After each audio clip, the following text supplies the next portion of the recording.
Did you know there once lived a woman who literally glowed in the dark? A woman whose hands emanated a mysterious light, whose research notebooks remain radioactive more than 100 years after her death. And even today, to consult them, you must wear special protective equipment. This is the story of Marie Curie, the woman who changed science forever, and paid the ultimate price for it, 1867, Poland, a country that didn't exist on maps, erased, divided, occupied. In this world of oppression, Maria Sklodowska is born. But from childhood, something makes her different. While other girls play with dolls, she devours forbidden books. Her father, a rebel mathematician, secretly teaches her what Russian authorities have prohibited, science. But destiny prepares her first tragedy. Her mother dies when she's barely 8 years old. Poverty strikes her home like a hurricane. Her dream of studying at university. Impossible. Women cannot access higher education in Poland. But Maria has a plan. A dangerous plan.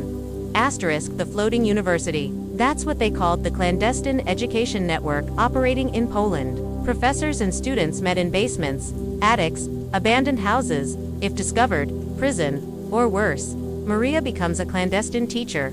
She teaches poor peasant children, risking her freedom every day. But her true dream calls from Paris, the Sorbonne University. In 1891, at 24, she arrives in Paris with a broken suitcase and less than 100 francs in her pocket. She rents a freezing attic in the Latin Quarter. So cold that water freezes in her wash basin, so poor that sometimes she faints from hunger during classes. But something extraordinary happens. She becomes the top physics student of her class.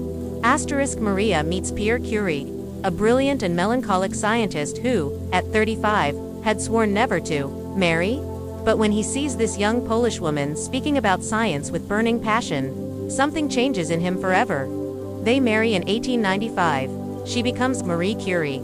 Together, they form the most powerful scientific team in the world. But it's then when they discover something that will change history: radioactivity.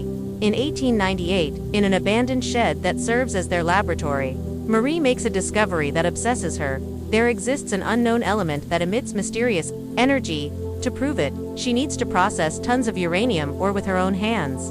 For years stirring, boiling, purifying tons of rock in inhuman conditions. Her hands crack, her skin burns, but she doesn't stop. 1902. The night of discovery. Marie and Pierre return to their laboratory after dinner. In total darkness, they see something impossible. Tiny crystals glowing with ghostly green light. They have isolated radium. "Look, Pierre," Marie whispers. "Our products shine by themselves." Nobel Prize in Physics. Marie becomes the first woman to receive this honor.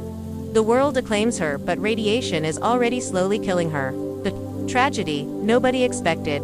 Pierre, distracted and sick from radiation, is run over by a cart on a Paris street. He dies instantly. Marie is left a widow with 2 young daughters.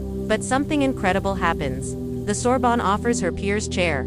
She becomes the first female professor in the history of this 650-year-old institution. Second Nobel Prize. This time in chemistry. Marie Curie becomes the only person in history to win Nobel Prizes in 2 different sciences.